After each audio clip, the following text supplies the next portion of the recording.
Hello, അമ്മ മനസ്സിൻ്റെ പുതിയൊരു എപ്പിസോഡിലേക്ക് എല്ലാവർക്കും സ്വാഗതം. ചാനൽ ആദ്യമായിട്ട് കാണുന്നവരാണെങ്കിൽ ഒന്ന് സബ്സ്ക്രൈബ് ചെയ്തിട്ട് ലൈക്ക് ചെയ്യണേ. അപ്പോൾ ജാനകി വളരെയധികം സന്തോഷത്തോടെയും കണ്ണീരോടെയും കൂടിയാണ് മേഘയോട് പറയുന്നത്. ഞാൻ ഒരിക്കലും വിചാരിച്ചിട്ടില്ല എൻ്റെ ഏട്ടൻ്റെ മകളെല്ലാം എന്ന് അറിഞ്ഞതിന് ശേഷം നീ ഞങ്ങളെ ഇത്രയേറെ സഹായിക്കുന്നു. പക്ഷേ നീയാണെങ്കിൽ ഒട്ടും പ്രതീക്ഷിക്കാതെയാണ് ഇത്രയും വലിയൊരു കാര്യം ചെയ്തത്. മരിക്കുവോളം ആ ഒരു കടപ്പാട് എനിക്കും എൻ്റെ ഭർത്താവിനും മോൾക്കും നിന്നോടുണ്ടാവും. അപ്പോൾ മേഘയും സന്തോഷത്തോടെ പറയാണ്, അമ്മായിയുടെ ഈ ഒരു സ്നേഹവും ഈ ഒരു ആശീർവാദവും മാത്രം മതി എനിക്ക് നിങ്ങളല്ലാതെ മറ്റാരുമില്ല. നിങ്ങൾക്കിതൊക്കെ ചെയ്യേണ്ടത് എൻ്റെ കടമയാണ്. പക്ഷെ അതൊന്നും മുത്തശ്ശിക്ക് തീരെ ഇഷ്ടപ്പെടുന്നുണ്ടായിരുന്നില്ല. കാരണം ആരതിയുടെ കല്യാണത്തിന് അത്രയേറെ വലിയൊരു സ്ത്രീധനായിട്ടുള്ള പൈസയും അതുപോലെ സ്വർണ്ണാഭരണങ്ങളുമാണ് ആകാശിൻ്റെ വീട്ടുകാർ ചോദിച്ചിട്ടുള്ളത്. അതിപ്പോൾ മേഘയുടെ തലയിലുള്ളൊരു ബാധ്യതയായി മാറിയിരിക്കുകയാണ്. അപ്പോൾ ആരതിയാണെങ്കിൽ സന്തോഷത്തോടെ മേഘയെ കെട്ടിപ്പിടിക്കുകയാണ്. താങ്ക്സ് മേഘ. അപ്പോൾ മേഘ പറയുന്നുണ്ട്, ഏയ് എന്താ ഇത്, ഞാനെന്താ മൂന്നാമതൊരാളാണോ? നിങ്ങളിൽ ഒരാളല്ലേ? അത് കണ്ട് ജാനകിയും വാസുദേവനും സന്തോഷത്തോടെ മനസ്സ് നിറഞ്ഞിരിക്കുകയാണ്. അപ്പോൾ മേഘ പറയുന്നുണ്ട്, ഞാൻ നിനക്കെല്ലാം ചെയ്തു തരും, നീ സന്തോഷത്തോടെ സമാധാനത്തോടെ നിന്നാൽ മതി. മേഘ അവിടുന്ന് പോയതിന് പിന്നാലെ മുത്തശ്ശി അവരോട് പറയുന്നുണ്ട്, ഒരു നിമിഷം ഞാനും വരാം. എന്നിട്ട് അവർ മേഘയ്ക്ക് പിന്നാലെ പോവുകയാണ്. ആ സമയത്ത് മനസ്സ് നിറഞ്ഞ സന്തോഷത്തിലാണ് വാസുദേവനും ജാനകിയും അതുപോലെ ആരതിയും. പിന്നാലെ എത്തിയപ്പോൾ മേഘയോട് മുത്തശ്ശി പറയുന്നുണ്ട്, മേഘ നീ എന്തിനാ അനാവശ്യമായിട്ട് ആരതിയുടെ കല്യാണ ചെലവ് നിന്റെ തലയിലെടുത്ത് വെച്ചത്? ഇത് നിനക്ക് ആവശ്യമുള്ളതാണോ? അപ്പോൾ മേഘ വളരെയധികം ഗൗരവത്തോടെയാണ് മുത്തശ്ശിയോട് സംസാരിക്കുന്നത്. മുത്തശ്ശി, ഒരു കാരണമില്ലാതെ ഈ മേഘ ഒരാളെയും വെറുതെ സഹായിക്കുമെന്ന് കരുതണ്ട. എന്നിട്ട് അവൾ ചിരിച്ചുകൊണ്ട് അവിടുന്ന് പോവുകയാണ്. അപ്പോൾ മുത്തശ്ശിയും ചിന്തിക്കുന്നുണ്ട്, എങ്കിൽ പിന്നെ അത് ശരിയായിരിക്കും. അവർക്ക് അപ്പോഴാണ് ശരിക്കും സമാധാനമായത്. അതേസമയം മലര് മുറ്റത്തിരുന്ന് കളിച്ചുകൊണ്ടിരിക്കുമ്പോഴാണ് പുറത്തു പോയിട്ട് മഹേന്ദ്രനും ലക്ഷ്മിയും കയറി വരുന്നത്. മഹേന്ദ്രൻ്റെ കയ്യിലൊരു കളിപ്പാട്ടുണ്ടായിരുന്നു. അത് മലര് കാണാതിരിക്കാൻ വേണ്ടി ഒളിച്ചു വെച്ചിരിക്കുകയാണ്. അപ്പോൾ ലക്ഷ്മി പറയുന്നുണ്ട്, മലര് മുറ്റത്തിരുന്ന് കളിക്കുകയാണ്. അങ്ങനെ അവർ രണ്ടുപേരും അടുത്തെത്തിയ സമയത്ത് മഹേന്ദ്രൻ തൻ്റെ കയ്യിലുണ്ടായിരുന്ന ഒളിച്ചു വെച്ച കളിപ്പാട്ടം മലരുടെ നേരെ കൊടുക്കുകയാണ്. അത് കണ്ടപ്പോൾ മലരിന് ഒത്തിരി സന്തോഷമാവുന്നുണ്ട്. കാരണം അതൊരു ബാറ്റും ബോളും ആയിരുന്നു. ഹായ്, ബാറ്റും ബോളും! അവൾ സന്തോഷത്തോടെ തുള്ളിച്ചാടുകയാണ്. എന്നിട്ട് മുത്തശ്ശനോട് ചോദിക്കുന്നുണ്ട്, നമുക്ക് ബാറ്റും ബോളും കളിക്കാം മുത്തശ്ശ? പിന്നെന്താ, നമുക്ക് നന്നായിട്ട് ബാറ്റും ബോളും കളിക്കാം.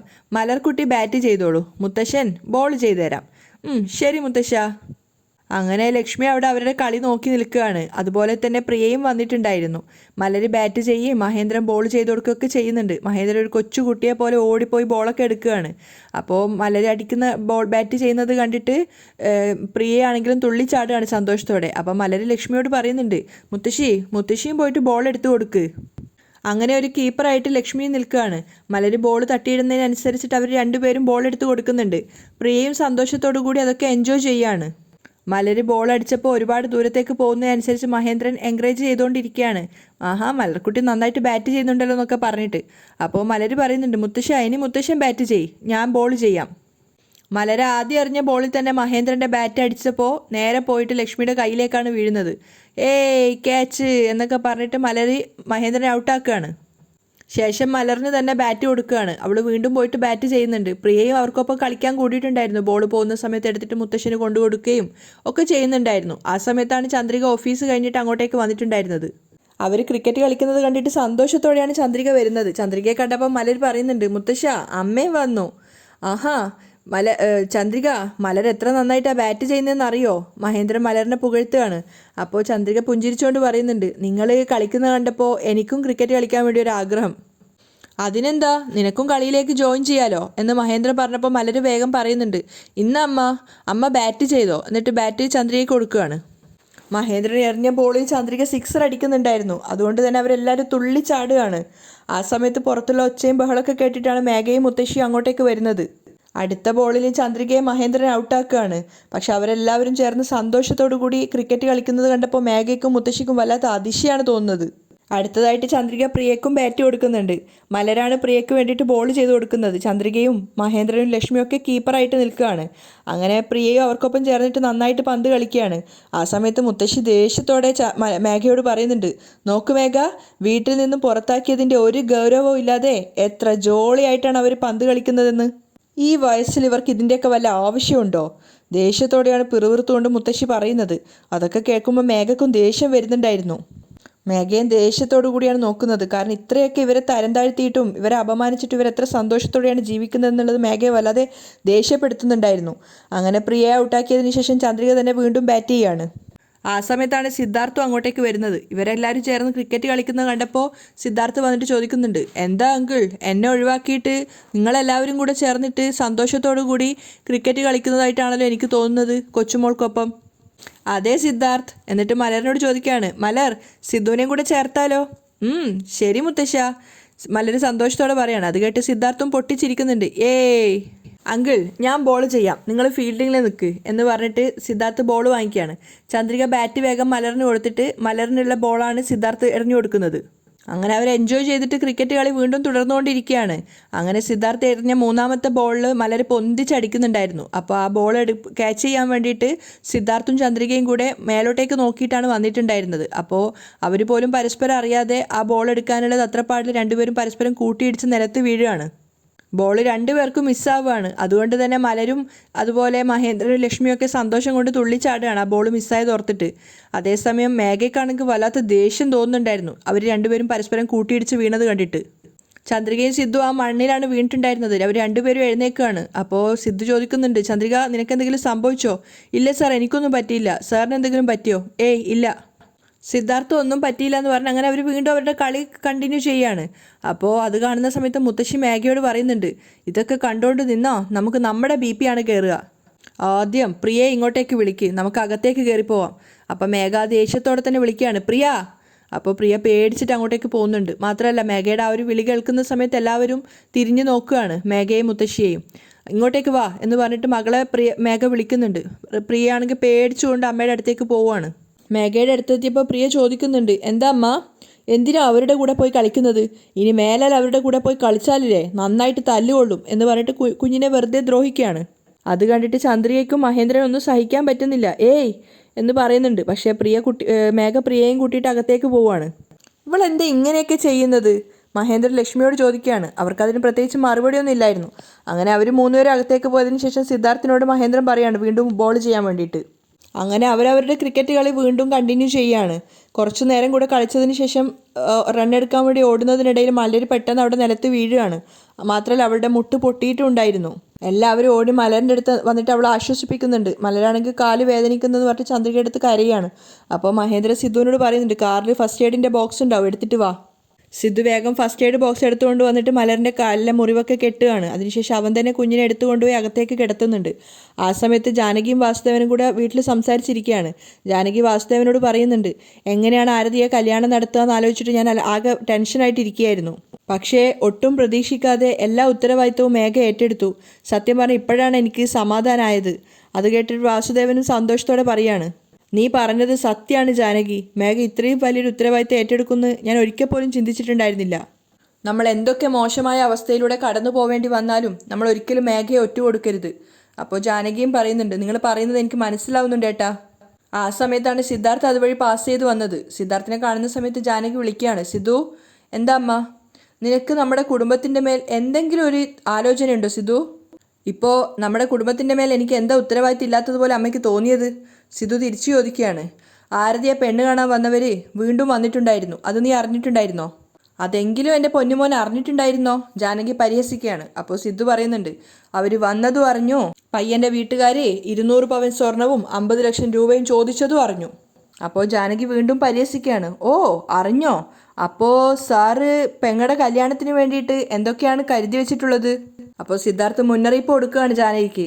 അമ്മ, പയ്യൻ്റെ വീട്ടുകാർ അത്യാഗ്രഹം കാണിക്കുന്നതായിട്ടാണ് എനിക്ക് തോന്നുന്നത്. ആരതിയെ അങ്ങോട്ട് പറഞ്ഞു വിട്ട് അവൾക്ക് സന്തോഷത്തോടെ ജീവിക്കാൻ സാധിക്കില്ല. ആദ്യം തന്നെ ഞാൻ പറയാം, ഈ ഒരു ബന്ധം നമുക്ക് വേണ്ട.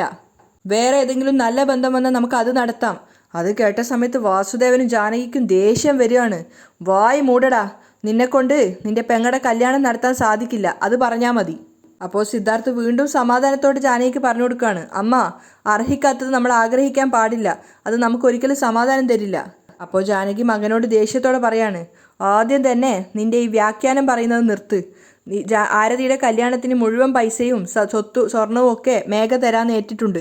സിദ്ധാർത്ഥിന് മനസ്സിലായി ഇവരോട് പറഞ്ഞിട്ട് കാര്യമില്ലാന്ന്. എന്നിട്ടും അവൻ അവസാനമായിട്ട് പറയുന്നുണ്ട്, മേഘ ഒരു കാരണവും ഇല്ലാതെ ആരെയും സഹായിക്കില്ല. ആവശ്യമില്ലാതെ പോയിട്ട് അവളുടെ വലയിൽ ചെന്ന് പെടരുത്. അപ്പോഴും ജാനകി വീണ്ടും പറയാണ്, നിന്നെ പ്രസവിച്ച അമ്മ ഞാനാണ്. ഞാൻ പറയുന്നത് ആദ്യം നീ കേൾക്ക്. ആരതിയുടെ കല്യാണം നന്നായിട്ട് നടക്കണമെങ്കിൽ നീ ആദ്യം നിന്റെ അങ്കിളുടെ അടുത്ത് നിന്ന് മാറി ചിന്തിക്ക്. ജാനകി മകനെ ഉപദേശിക്കുകയാണ്. മേഘയ്ക്കും അദ്ദേഹത്തിനും ഇടയിൽ പ്രശ്നമുണ്ട്. ഈ സമയത്ത് നീ പോയി മഹേന്ദ്രനേട്ടൻ്റെ അടുത്ത് നന്നായിട്ട് നിൽക്കുന്നത് നമുക്ക് നല്ലതിനല്ല സിദ്ധു. അപ്പോൾ സിദ്ധാർത്ഥ അതിശയത്തോടെ അമ്മയെ നോക്കുകയാണ്. അവൻ ചോദിക്കുന്നുണ്ട്, എങ്ങനെ അമ്മയെ കൊണ്ട് ഇങ്ങനെയൊക്കെ സംസാരിക്കാൻ സാധിക്കുന്നത്? ഒരു പ്രാവശ്യമെങ്കിലും ചിന്തിച്ചു നോക്കിയിട്ടുണ്ടോ അങ്കിള് നമുക്ക് എത്രത്തോളം ഉപകാരങ്ങൾ ചെയ്തിട്ടുണ്ടെന്ന്? ഇന്ന് നമ്മൾ ഈ കാണുന്ന നിലയിൽ നന്നായിട്ട് ജീവിക്കുന്നുണ്ടെങ്കിൽ അതിന് മൊത്തം കാരണക്കാരൻ അങ്കിളാണെന്ന് എത്രയോ തവണ അമ്മ തന്നെ എന്നോട് പറഞ്ഞിട്ടുണ്ട്. ജാനകി ഒന്നും മറുപടി പറയുന്നില്ല. അപ്പോൾ സിദ്ധു ചോദിക്കുന്നുണ്ട്, നിങ്ങളെ കൊണ്ട് എങ്ങനെയാ അമ്മ മേഘ വന്ന ഉടനെ തന്നെ അങ്കിളിന് ഇത്രയേറെ തള്ളിപ്പറയാൻ സാധിക്കുന്നത്? അപ്പോൾ ജാനകി തിരിച്ചു പറയാണ്, നിന്റെ അങ്കിള് നിന്റെ അച്ഛനെ കള്ളനാക്കി മുദ്ര ചാർത്തി വീട്ടിൽ നിന്ന് പറഞ്ഞു വിട്ടത് മറന്നിട്ടാണോ സിദ്ധു നീ സംസാരിക്കുന്നത്? അയ്യോ, ഈ അമ്മയോട് പറഞ്ഞിട്ട് കാര്യമില്ല, സിദ്ധു ചിന്തിക്കുകയാണ്. അപ്പോൾ ജാനകി പറയുന്നുണ്ട്, എന്നെക്കൊണ്ട് ഈ മരണം വരെ എനിക്കത് മറക്കാൻ സാധിക്കില്ല സിദ്ധു. അപ്പോൾ സിദ്ധാർത്ഥ് വീണ്ടും പറയാണ്, അമ്മ ഇപ്പോഴും ഞാൻ നിങ്ങളോട് പറയാണ്, നിങ്ങൾ അങ്കിളിനെ തെറ്റിദ്ധരിച്ചുകൊണ്ടാണ് സംസാരിക്കുന്നത്. എത്രയും പെട്ടെന്ന് നിങ്ങൾക്ക് സത്യം തിരിച്ചറിയാൻ സാധിക്കും. അപ്പോൾ ആ സമയത്ത് മേഘ വരുത്തി വെച്ചിരിക്കുന്ന വിനയിൽ നിന്നും അല്ലെങ്കിൽ ആ ഒരു കെണിയിൽ നിന്നും നിങ്ങൾക്ക് രക്ഷപ്പെടാൻ സാധിച്ചെന്ന് വരില്ല. ബാക്കിയൊക്കെ നിങ്ങളുടെ ഇഷ്ടം എന്ന് പറഞ്ഞ് സിദ്ധാർത്ഥ ദേഷ്യത്തോടെ അവിടുന്ന് പോവുകയാണ്. അവർ രണ്ടുപേരും പിന്നീന്ന് വിളിക്കുന്നുണ്ടെങ്കിലും സിദ്ധു തിരിഞ്ഞുകൂടെ നോക്കുന്നുണ്ടായിരുന്നില്ല.